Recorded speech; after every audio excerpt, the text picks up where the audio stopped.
Custom-made orthotics for work boots, and what are the best work boots to fit a custom-made orthotic? Now, this is the common question we get asked in the podiatry clinic as we treat a lot of fly-in, fly-out workers, electricians, builders, carpenters, and plumbers. All the different trades often ask the same question. So there are a few specific features that we look for in a work boot in particular, and the rest of the features are just a feature of a generally good shoe. So the features we look for in any shoe that you're putting on your foot is, where does it bend? It should only bend through where your big toe bends. It shouldn't twist too much, so we don't want it to twist too much. The heel counter should be high and firm. And it should be able to be adjusted to your foot. Now, that's a very brief, very basic overview of the basic features we look for. And so probably the number one question we get asked is, why do my custom orthotics feel different in my running shoes compared to my work boots? And one of the reasons is the heel pitch. So if this is the Ergonx Elements work boot, what we look for is the heel pitch. So the heel pitch is the difference in height between the heel and the forefoot. And you can see that this one runs a little bit higher in the heel to the forefoot. And so what we've done is we've matched that up to match what the most popular running shoes like the Brooks and Asics runners are now running in their heel pitch. So when you fit your custom-made orthotics in this work boot, it'll actually feel more like a running shoe. The other thing that we've tried to match up to a running shoe is the midsole. So if you can see here, this midsole is actually quite solid but shock absorbing. So it's this very similar density to like a Brooks running shoe. So what this does, it helps to cushion your heel at impact, so there's not as much force going up through the foot, and it generally just makes the foot a lot more comfortable over the workday. So this will make the work boot feel a lot more like a running shoe than a work boot, and so the feel of your custom-made orthotics will be much more like how it feels in your running shoes compared to fitting in another work boot where it might not feel as comfortable. So the other thing we look for is in the work boot. There's a few other things. So this is a section of the Ergonx Elements workboot. This is just the black version, and it's been cut in half. So the first thing, when we try and fit a custom-made orthotic, we need to make sure, is there enough room for the custom-made orthotic? So we want the boot to be the right size for your foot, because if we go too big, then it won't bend in the right spot. So where the boot bends, we match this up with your first toe, where your first toe bends. So if we go too big, the bending part of the boot will be too far forward. So we need to get the correct size. But then what we've got in the Ergonx Elements work boot is we can remove this insole. And what that does, it means that there's enough room for you to take your custom-made orthotic insole and drop it straight in, because there's enough depth. Now, it's deeper through the throat of the shoe, so you'll be able to fit your custom-made orthotic in here, because if we pop the existing liner back in, you'll be able to see that it's already, because our work boots have already got this our non-custom orthotic inner sole in there.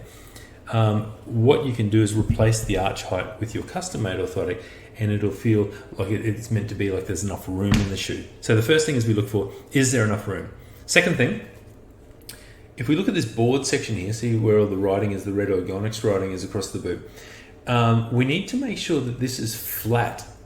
So all of our arch contour and work comes from our orthotic inner sole in the boot. But then we want the actual board underneath there to be flat. Now the reason for this is, when your podiatrist makes a custom-made orthotic, they'll measure your feet and often do a 3D scan. Like you can see our scanner over my shoulder, that's a 3D scanner right there. And that'll measure your foot accurately to within a fraction of a millimeter. So then what your podiatrist will do, they're going to take the scan of your foot and mill out your orthotics and roll your foot out or roll your foot in or support it or give it a heel raise to exactly what you need. So then if we go and fit that inside a boot, we want the base that that's sitting on to be flat, so it won't either overcorrect your foot or undercorrect your foot. It's a common misconception that when we make a custom-made orthotic, this will do the work of the shoe, and that's incorrect. We need to use a custom-made orthotic with the best possible work shoe that we've got, so you get the best correction, and then we know where we're starting from. So ideally we want to start from a zero base, and then your podiatrist can move your foot up or down depending on what they've measured specifically for your condition. And that's the benefit of a custom-made orthotic. You get your foot measured, and they can actually make the orthotic to fit in the shoe and specifically for your condition. Much in the same way that you would reading glasses. They make a prescription just for your eyes, and just for your left and right eye might be a little bit different. The left and right foot might be a little bit different as well.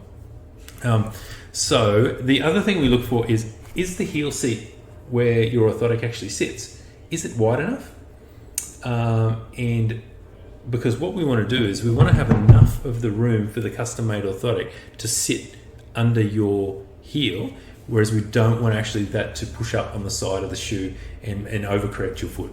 So again, it comes back to starting with a level base in the shoe to help to support the foot rather than overcorrect the foot. And the other thing we look for is, once we put in a custom orthotic into a shoe, if we have a look here, you can see that often we get a problem with slipping. So people start to say, oh, my heel slips a little bit now once I've changed the heel height. So what the Ergonx Elements work boots have got is they've got this padded section in the heel. So if we look down here, it comes down here and then it stops and makes this little cavity here for your heel to sit in. Now what that does is, as your foot tries to slip up, it's like you've got a heel grip already made into the shoe, and it's maybe this nice soft foam, so it's very comfortable, and it will just sort of stop the heel from slipping up and keep your foot nice and locked in position. So when you add that with a custom-made orthotic in our work boots with this heel grip, the flat insole, all the features of the good shoe, like where does it bend, it's not too hard, not too soft, it's got this nice midsole and a heel pitch. And the other thing in relation to the heel pitch, quite often what we feel is when we make a custom-made orthotic, we'll get a little bit too much pressure right in towards the back of the heel seat. It's in this suscenticulum tali area. So by matching the heel seat up to the common running shoes, we don't need to adjust the posting elevator as much to fit into the shoes, so it'll feel more comfortable in more shoes. You'll be able to switch it from your running shoes to your work boots with no problems. So that is very briefly what we look for in a work boot. So this has been the Ergonx Elements workbook. It's got all the features that we look for, and we regularly use them in the podiatry clinic. We've been testing these for 2 years now, and we're very, very happy with what we've come up with. If you have any questions or comments, please don't hesitate to ask, and we look forward to hearing from you. Thanks. If you enjoyed this video, please like, comment and subscribe. It's really simple to do, and it really does help out our channel. If you need more information on the topics discussed, you can find some links in the description where they'll take you to our website where we can discuss this in a little bit more detail. If you have a specific question that you'd like answered, please comment in the comment section below, and we'll do our best to make a video to address your question. Thank you all for watching, and we'll see you next time.